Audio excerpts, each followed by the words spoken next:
अच्छे से पढ़ा होगा। अंकित शुक्ला, मेरा क्वेश्चन आपसे है, out of O3 and O2, out of O3 and O2, which is more thermodynamically unstable? O3 और O2 में कौन ज्यादा थर्मोडायनेमिकली अनस्टेबल है? अंकित शुक्ला।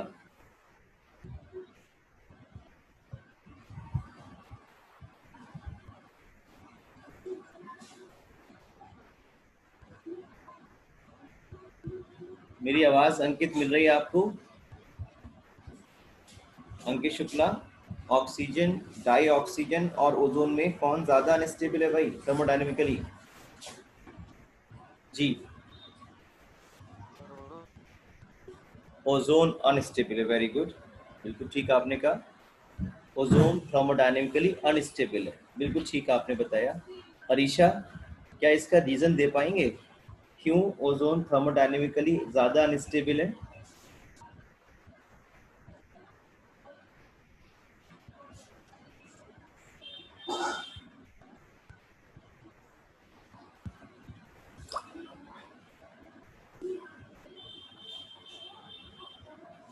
बिकॉज सर जो ऑक्सीजन होती है वो डिकम्पोज हो जाती है ओजोन में, उल्टा बता रहे और मैं। हीट लिबरेट होती नहीं, मेरा क्वेश्चन ये है, why ozone is thermodynamically unstable? Why ozone is thermodynamically unstable? Akanksha आप बताओ जरा। Because it contains 3 molecules. चलो पहले अरीशा एक मिनट आकांक्षा को बताने दो। हाँ बोलो आकांक्षा। Because Gibbs energy value is very very negative. बिल्कुल ठीक बात है। और ये नेगेटिव वैल्यू जो है वो किस किस की वजह से नेगेटिव है? Delta H is negative and delta S is positive. हाँ, ये दोनों फैक्टर मिलकर के रीइंफोर्स करते हैं, बढ़ाएंगे डेल्टा जी की ज्यादा नेगेटिव वैल्यू को। ठीक है, अब अरीशा आप बताओ एक बार फिर से, why ozone is thermodynamically unstable?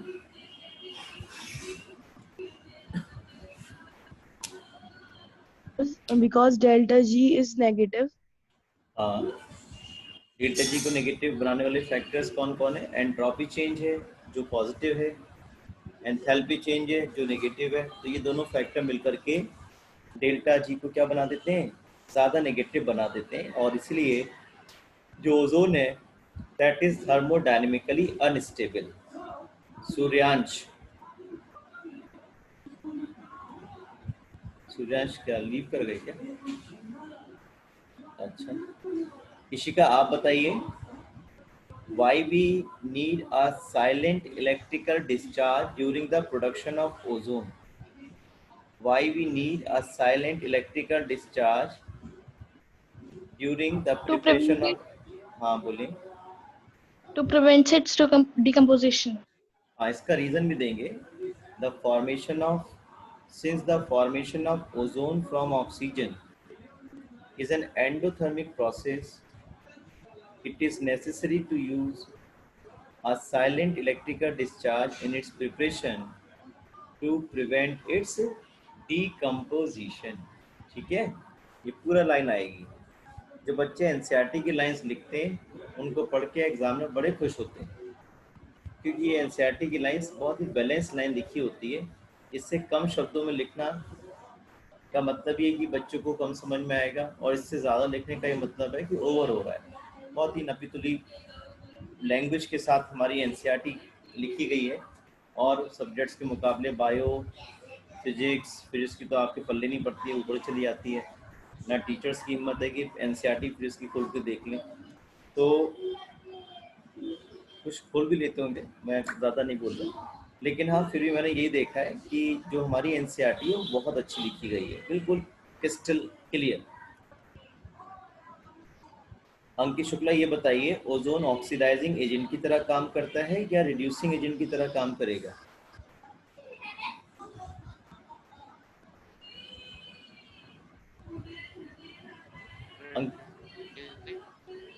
नहीं, ओजोन काम करता है ऑक्सीडाइजिंग एजेंट की तरह, और क्यों करता है वो देखो सामने लिखा हुआ है स्क्रीन पर। Reducing. नहीं नहीं नहीं, ऑक्सीडाइजिंग एजेंट की तरह काम करेगा भाई, रिड्यूसिंग नहीं। Due to the ease with which it liberates atoms of nascent oxygen, it acts as a powerful oxidizing agent. For example, it oxidizes lead sulfide to lead sulfate and iodide ions to iodine. ठीक है, बात समझ में आई? Due to ease with which it liberates oxygen at nascent oxygen atoms, it acts as a powerful oxidizing agent. ठीक है, और ये भी दो बातें पढ़ी थी कि जो लेड सल्फाइड है वो लेड सल्फेट में ऑक्सीडाइज हो जाएगा, I negative will oxidise to I2, ये भी कल हमने पढ़ा था। और जो नेक्स्ट इक्वेशन है वो हेल्प करेगी आपको ओजोन के एस्टिमेशन के बारे में। ठीक है, अरीशा आपको ये बताना है नाइट्रोजन का कौन सा ऑक्साइड सबसे ज्यादा डेंजरस है ओजोन के लिए? NO, nitrogen monoxide. बिल्कुल बिल्कुल ठीक है, नाइट्रिक ऑक्साइड भी इसको बोल सकते हैं, NO भी बोल सकते हैं। ये ओजोन से रिएडली कंबाइन करके NO2 और O2 में कन्वर्ट कर देता है। अनन्या, ये बात कैसे सपोर्ट होगी कि ओजोन के अंदर रेजोनेंस होता है?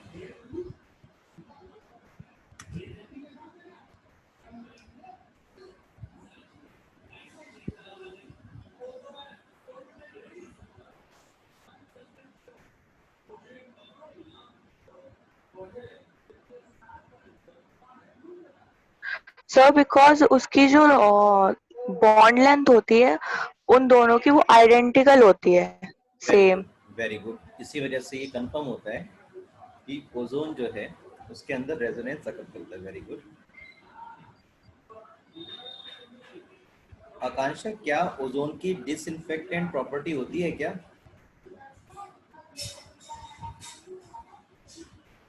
क्या ओजोन, आकांक्षा, डिसइंफेक्टेंट की तरह काम कर सकता है?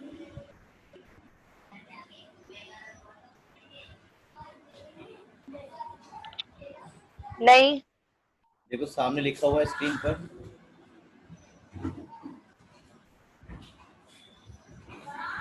कर सकता है।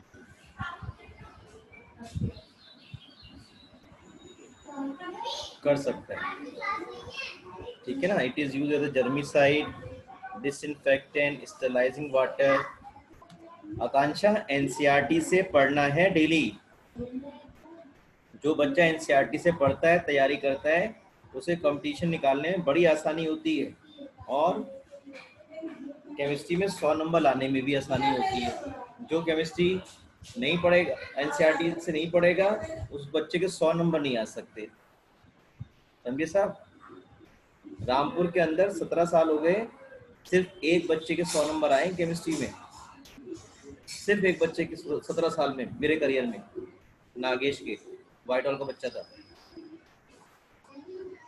उसके अलावा किसी के आज तक 100 नहीं है। इतने अच्छे अच्छे बच्चे निकल के पढ़ के चले गए, आज IAS हैं, PCS हैं, डॉक्टर हैं, ऐसे ऐसे कंपटीशन निकाल रहे हैं जो पूरे हिंदुस्तान में 2 सीटें जिनकी हैं, समझे। लेकिन केमिस्ट्री में 100 नहीं ला पाए, क्योंकि उन्होंने एनसीईआरटी से कहीं ना कहीं परहेज किया होगा, एनसीईआरटी को नहीं पढ़ा होगा। तो एनसीईआरटी को बहुत ज़रूरी है पढ़ना। अरीशा, जरा ये बताइए, सल्फर की कौन कौन सी एलोट्रॉपिक फॉर्म्स मेनली आपने पढ़ी हैं? Yellow, rhombic, alpha sulphur and monoclinic beta sulphur. बिल्कुल ठीक है। अंकित शुक्ला, जरा ट्रांजिशन टेम्परेचर के बारे में हमें बताइए। What do you mean by transition temperature in case of sulphur?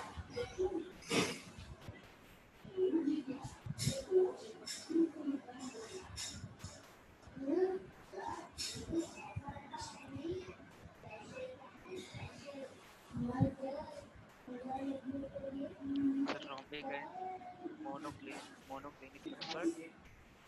जी, ऐसा टेम्परेचर, हाँ वेरी गुड, अंकित आपकी आवाज बहुत स्लो आ रही है, आप क्या माइक यूज नहीं करते हैं? मतलब कि सर नेट नहीं चल रहा सही। नहीं, नेट तो आपका सही चल रहा है, आपकी वॉइस थोड़ी हल्की आ रही है मुझे बस। अगर नेट सही नहीं चल रहा होता ना, वॉइस डिस्टर्ब रुक होकर जाना के सर। आती है। आप कॉर्ड यूज नहीं करते हैं क्या? सर कोई बात नहीं। सर नेट कॉर्ड ही सही नहीं चल रहा, आवाज ही नहीं आ रही आपकी। नहीं नहीं, नेट आप अच्छा, मुझे तो आपकी बात बहुत क्लियर आ रही है, लेकिन बहुत स्लो थोड़ी सी आ रही है, बस ये बात है। मुझे क्लियर रही है, आपकी आवाज़ स्लो है थोड़ी सी बस। चलिए कोई नहीं। तो ये जो टेम्परेचर 369 केल्विन है, इस पर अल्फा और बीटा सल्फर दोनों एक साथ एग्जिस्ट करते हैं स्टेबल फॉर्म में, और इसीलिए इस टेम्परेचर को हम बोलते हैं ट्रांजिशन टेम्परेचर। 369 केल्विन से नीचे जो टेम्परेचर है वो आपका, उस पर कौन स्टेबल रहेगा? अल्फा सल्फर, या इसी को हम बोलते हैं रोहम्बिक सल्फर। जबकि 369 के ऊपर जो है वो बीटा फॉर्म ज़्यादा स्टेबल रहती है, लेकिन बीटा फॉर्म में कन्वर्ट हो जाएगा। But at 369 kelvin both the form exist together in stable form. Ananya, आप बताइए, which form of sulphur shows paramagnetic behaviour and Y?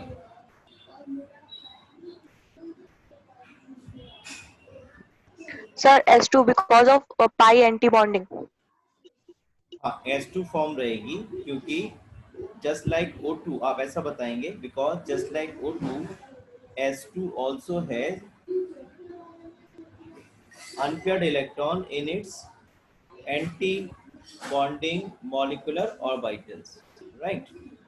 ये चीज, तो जैसे O2 के पाई एंटी बॉन्डिंग मॉलिक्यूलर ऑर्बिटल्स में अनपेयर इलेक्ट्रॉन्स होते हैं, वैसे ही S2 की भी, सल्फर की भी S2 फॉर्म में पाई एंटी बॉन्डिंग इलेक्ट्रॉन्स रहेंगे, और इसीलिए S2 फॉर्म जो है सल्फर की, वो पैरामैग्नेटिक बिहेवियर शो करेगी। अब हम नेक्स्ट बात कर लेते हैं। आज नेक्स्ट कंपाउंड हम पढ़ेंगे सल्फर डाइऑक्साइड। आज 16 ग्रुप को कोशिश करेंगे खत्म हो जाए, फिर हमारे पास 17 और 18 बचेगा। 18 तो मुश्किल से एक ही टर्न पे खत्म हो जाएगा 18, और 17 का मैं देखा था शायद कुछ पोर्शन अगर हटा होगा तो वो भी एक या दो या ढाई टर्न में ओवर हो जाएगा। Now we go for sulphur dioxide. तो जब आप सल्फर का ऑक्सीडेशन करते हैं, सल्फर को बर्न करते हैं एयर में, तो sulphur is converted two sulphur dioxide. ठीक है, इसी तरह से लेबोरेटरी में आप कोई भी सल्फाइड ले लीजिए, चाहे आप ले लीजिए Na2SO3 सोडियम सल्फाइड, या आप ले लीजिए कुछ भी, तो एसिड से अगर रिएक्शन करेंगे तो आपका सल्फर डाइऑक्साइड गैस जो है वो बन जाएगी। In laboratory it is really generated by treating a sulphide with dilute sulphuric acid. इस तरह से इंडस्ट्री में क्या होगा, देखिए, इंडस्ट्री में जब हम आयरन का या किसी भी मेटल का सल्फाइड और अगर होता है, तो उसकी जब हम रोस्टिंग करते हैं तो SO2 as a by product बनता है। आपको ये जान के खुशी होगी कि हमें सल्फर डाइऑक्साइड बनाने की ज़रूरत ही नहीं पड़ती, क्योंकि ये जो रोस्टिंग है आयरन की, आयरन के सल्फाइड की या किसी मेटल के सल्फाइड की करने पर SO2 as a by product जो है वो हमें मिल जाता है। तो इसीलिए उसी को यूज़ करके आगे हम H2SO4 बनाते हैं। Industrially, it is produced as a byproduct of roasting of sulfide ore. The gas, after drying it, liquefied under pressure and stored in steel cylinders. तो तीन मेथड आपने सल्फर डाइऑक्साइड की प्रिपरेशन के पढ़े।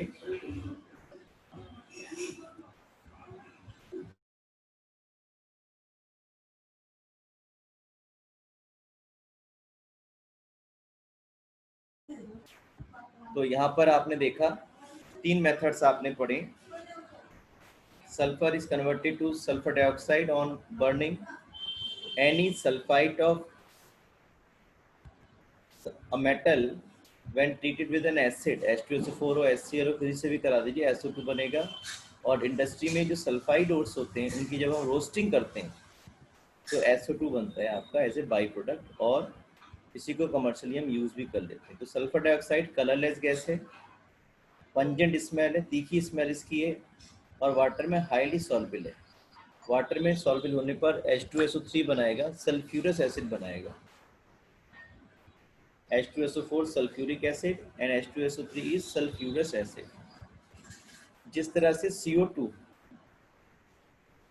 रिएक्शन करती है बेस से, बिल्कुल सेम रिएक्शन SO2 करती है। तो अगर SO2 NaOH रिएक्शन करेगी तो पहले Na2SO3 बनेगा, वाटर बनेगा, और अगर इसे आप लंबे समय के लिए पास करेंगे तो ये Na2SO3 फर्दर H2 और SO2 ये सोडियम बाइसल्फाइड बना लेगा। ऐसी रिएक्शन जो है CO2 भी करता है। NaOH plus CO2 gives Na2CO3 plus water, और Na2CO3 plus H2O plus CO2 gives NaSCO3। तो सेम केमिकल बिहेवियर है SO2 का, जैसा कि कार्बन डाइऑक्साइड शुगर थी। कार्बन डाइऑक्साइड अगर रिएक्शन करेगी CO2 plus H2O gives H2CO3, carbonic acid, वो भी एसिड है। तो मैं क्वेश्चन पूछ सकता हूँ बोर्ड में, कभी मुझे पेपर बनाने का मौका मिला, write two chemical equation which show similar behaviour of SO2 with CO2। तो ये आ सकता है आपका, ठीक है।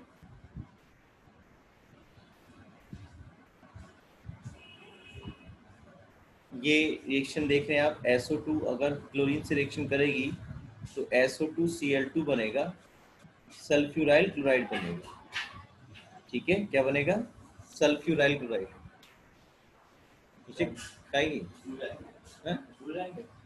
आपने कहा होगा, हाँ दे दो, खुला हुआ है। सल्फ्यूराइल क्लोराइड बन जाएगा SO2Cl2। बल्ली वगैरह सभी दे, पापा से फोन पे बात कर लो एक बार। तो सल्फर डाइऑक्साइड जब वो रिएक्शन करेगा क्लोरीन से in the presence of charcoal, जो कैटलिस्ट की तरह काम करेगा, तो सल्फ्यूराइल क्लोराइड बनेगा SO2Cl2। अगर SOCl2 होता तो वो होता thionyl chloride, SOCl2 thionyl chloride, और SO2Cl2 सल्फ्यूराइल क्लोराइड। क्या कहलाएगा? सल्फ्यूराइल क्लोराइड कहलाएगा। इसी तरह से अगर SO2 का आप ऑक्सीडेशन करेंगे वेनेडियम पेंटाऑक्साइड की प्रेजेंस में, तब हमें SO3 मिलेगा, सल्फर ट्राईऑक्साइड मिलेगा। ये रिएक्शन अभी बाद में भी पढ़ेंगे। When moist sulphur dioxide behaves as a reducing agent. अगर आपको याद आ रहा हो, मैंने आपको बताया था sulphur di can act as both oxidising as well as reducing agent. उसकी वजह भी मैंने आपको बताई थी कि जो SO2 है उसमें ऑक्सीडेशन स्टेट कितना है सल्फर का? +4 है, और ये SO2 SO4 2 नेगेटिव में भी कन्वर्ट हो सकता है, where the oxidation state is +6। तो ये ऑक्सीडेशन में जा सकता है, और जब ये ऑक्सीडेशन में जाएगा तो कैसा काम करेगा? रिड्यूसिंग एजेंट की तरह काम करेगा। इसी तरह से ये जो सल्फर +4 वाला, ये S भी बन सकता है या S2 नेगेटिव भी बन सकता है। यहाँ ऑक्सीडेशन 0 या -1 है, तो ये रिडक्शन में भी जा सकता है, और जब रिडक्शन में जाएगा तो it can also act as oxidising agent. लेकिन यहाँ पर हमसे केवल इन्होंने रिड्यूसिंग कैरेक्टर की बात की है। Sulphur dioxide behave as a reducing agent. For example, it convert iron third into iron second. ये Fe3 पॉजिटिव को Fe2 पॉजिटिव में रिड्यूस कर देगा, और SO2 को ऑक्सीडाइज कर देगा SO4 2 नेगेटिव में, ठीक है। इसी तरह से जो MnO4 नेगेटिव है, जो पर्पल कलर का होता है, इसे रिड्यूस कर देगा Mn2 पॉजिटिव में। तो इस बात को ध्यान रखेंगे, बड़ी दोनों ही अच्छी रिएक्शंस हैं। अगर हमें ये पता करना हो कि किसी भी जार में, किसी भी वेसल में SO2 गैस है या नहीं, तो उस गैस को पोटेशियम पर मैग्नेट के पर्पल कलर के सोल्यूशन में आप पास कर दो। अगर वो कलर डिकलराइज हो गया, कलरलेस हो गया, तो ये बात पक्की होगी कि जो पोटेशियम पर मैग्नेट है, जो जो जो गैस है वो कौन सी? SO2 है, क्योंकि SO2 MnO4 को रिड्यूस कर देगी, किसमें? Mn2 पॉजिटिव में रिड्यूस कर देगी। यहाँ भी बात बिल्कुल वैसे ही है कि जो SO2 है वो एंगुलर शेप में है, और इसकी भी दोनों बॉन्ड लेंथ बराबर होती है, जैसे ओजोन में आपने पढ़ा था, और इसलिए ये इसमें रेजोनेंस को कंफर्म करता है। इसके यूजेस देखिए, पढ़ लेते हैं। Sulphur dioxide is used in refining petroleum sugar.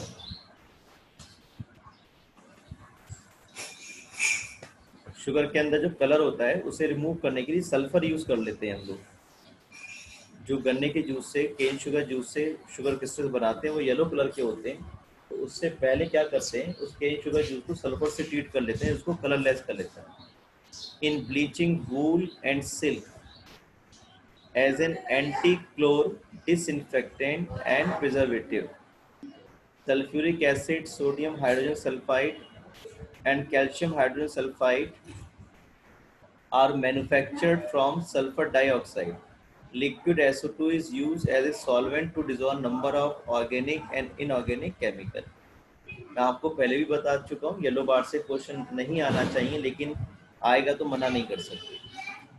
What happens when sulfur dioxide is passed through an aqueous solution? तो sulphur dioxide pass through an aqueous solution of Fe3 positive. तो reaction को लिखने का तरीका यही है भाई, SO2 प्लस Fe2 पॉजिटिव। अब ये एसिडिक मीडियम में काम करता है रिड्यूसिंग एजेंट की तरह, तो अगर ये रिड्यूसिंग एजेंट की तरह काम करेगा तो खुद तो होगा ऑक्सीडाइज SO4 2 नेगेटिव में, और Fe3 पॉजिटिव को भी आपको बताया था, Fe3 पॉजिटिव को रिड्यूस कर देगा Fe2 पॉजिटिव। इतनी भी रिएक्शन आप लिख रहे हैं तो पूरे नंबर मिलेंगे। बाई प्रोडक्ट याद रहता है, अच्छी बात है, नहीं रहता तो कोई बात नहीं, लेकिन प्रिंसिपली ये बात याद रखनी पड़ेगी कि जो SO2 है it act as a reducing agent, और जब भी रिड्यूसिंग एजेंट की तरह काम करेगा तो खुद कहाँ जाएगा, ऑक्सीडेशन में जाएगा, SO4 2 नेगेटिव। तो ये इक्वेशन आपको लिखनी है। 7.21 में आपसे पूछ रहे हैं comment on the nature of S single bond O bond formed in SO2 molecule। तो आपस में बात कर रहे हैं एक बार, are the S bond O bonds in the molecule equal? तो बिल्कुल इक्वल है क्योंकि रेजोनेंस की वजह से। How is the presence of SO2 detected? अभी बताया आपको, when you pass SO2 gas in purple colour potassium permanganate solution and if the color decolorizes, it confirms that the gas is SO2। फिर हम बात करेंगे ऑक्सो एसिड्स ऑफ सल्फर।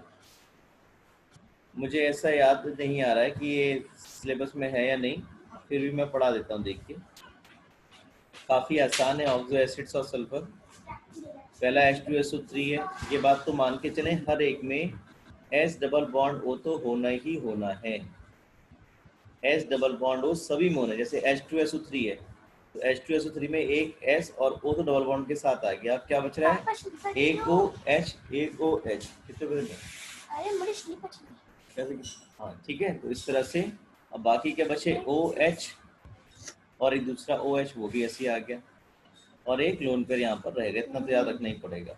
जैसे H2SO4 है तो S डबल बॉन्ड O तो होगा ही होगा, आ गया इसमें, बाकी कितना बचा, OH वो आ गया, फिर एक O और एक H हुआ आ गया। अब तो कोई आपके पास H है ही नहीं, तो जो O है कैसा आएगा, अकेला ही आएगा, ये आ गया sir, O double bond O double bond S OH OH।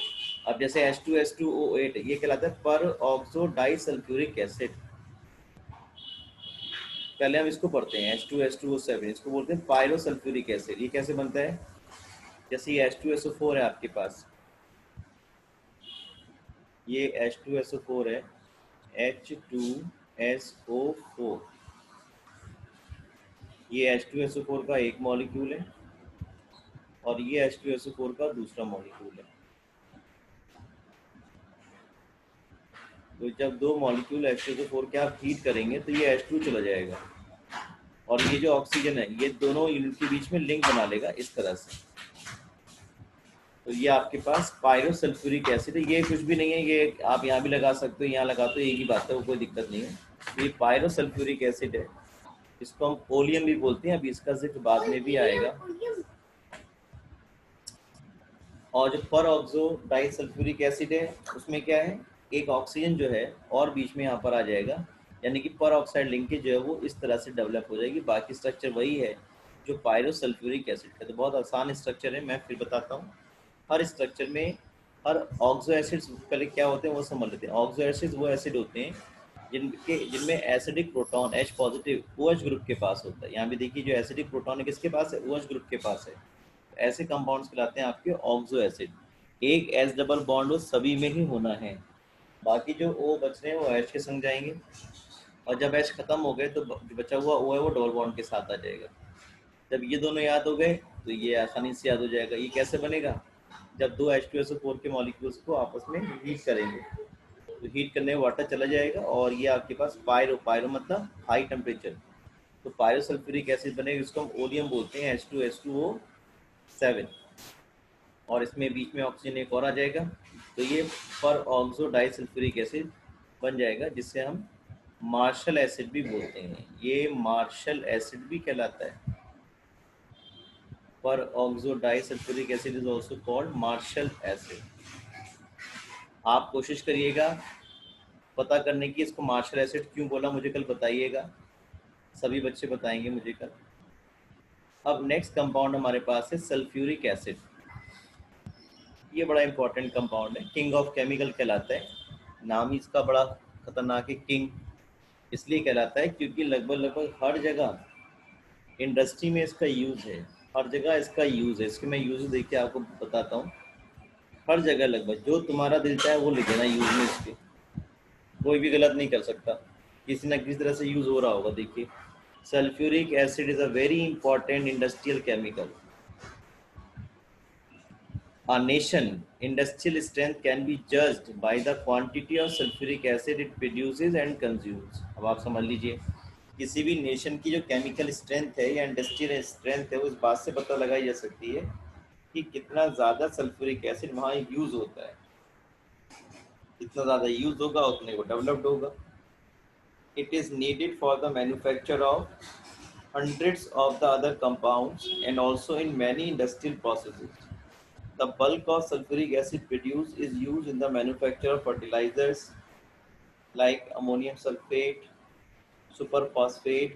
Other uses are in petroleum refining, manufacture of pigments, paints, dye stuff, intermediate, detergent industry, metallurgical applications, cleaning metals before enameling, electroplating, galvanizing, storage battery, in the manufacture of nitrocellulose product and as a laboratory reagent। तो आपने देखा कई जगह इसका use हो रहा है, इसलिए इसको हम किंग ऑफ केमिकल भी बोलते हैं। और किसी भी नेशन की जो इंडस्ट्रियल स्ट्रेंथ है वो H2SO4 के यूज़ से ही पता की जा सकती। तो कैसे बनाएंगे इसे बनाते हैं कॉन्टैक्ट प्रोसेस से।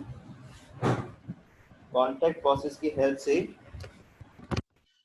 हम किंग ऑफ केमिकल यानी कि सल्फ्यूरिक एसिड को बना पाते हैं। ठीक है, तो देखिए मैं आपको बताता हूँ कैसे बनाएंगे। क्या रहता है, इसका फ्लो डायग्राम दे रखा है हमें कॉन्टैक्ट प्रोसेस का, आसानी से बच्चों को याद हो जाता है। उन्होंने बहुत अच्छा किया, ये फ्लो डायग्राम दिया है, जिससे बच्चे बहुत आसानी से समझ सकते हैं चीज़ों को। देखिए, सबसे पहला जो स्टेप है वो है हमारे पास सल्फर बर्नर। सबसे पहले हम सल्फर बर्नर में सल्फर का ऑक्सीडेशन करेंगे। ये क्रूड सल्फर रखी हुई है, यहाँ से एयर पास करेंगे और हाई टेम्परेचर मेंटेन करने पर जो सल्फर है वो कंबशन में जाएगा और SO2 बना लेगा, सल्फर डाइऑक्साइड बना लेगा। ये जो सल्फर डाइऑक्साइड बनी है, इसके अंदर कुछ इम्प्यूरिटीज़ रहती हैं। इसके अंदर एयर की जो ऑक्सीजन है वो हो सकता है, हालांकि वो प्रॉब्लम नहीं करता है। कुछ डस्ट पार्टिकल हो सकते हैं एयर के अंदर जो प्रेजेंट होंगे, क्योंकि कंबशन एयर में किया है ना। ये जो ऑक्सीजन मिल रही है कहाँ से मिल रही है? एयर से मिल रही है आप। कुछ वाटर सॉल्युबल इम्प्यूरिटीज हो सकती हैं। टाइम कम रह रहा है, 1 मिनट इज लेफ्ट ओनली। तो हाँ, किसकी? सल्फ्यूरिक एसिड की। Yes sir. सल्फ्यूरिक एसिड की प्रिपरेशन डिलीट हो गई है सारी। Yes sir, property and uses है। अच्छा चलो, मैं कल और देख करके बात करूंगा, अभी टाइम ओवर हो रहा है, तो कल इसके बारे में बात करेंगे डिटेल में। लेकिन पी ब्लॉक को देखिए, समेटने के लिए पी ब्लॉक को से नंबर लेने के लिए बहुत ज़्यादा इसको रटने की ज़रूरत नहीं होती। इक्वेशन में थोड़ा सा आपको रहेगा, उसको याद करना पड़ेगा टाइम टू टाइम, लेकिन अगर कॉन्सेप्ट आपके पास एक बार आ गया है तो फिर वो आपको परेशान नहीं करता है। आज मैं इतना ही रहने दे रहा हूँ, टाइम ओवर हो रहा है। कल भी थोड़ा सा सुनूंगा, कल ज़्यादा नहीं सुनूंगा, आज थोड़ा ज़्यादा सुना, और फिर 16 ग्रुप हमारा कल फिनिश हो जाएगा। आपको एक पेपर दिया हुआ है, उस पेपर को सब बच्चे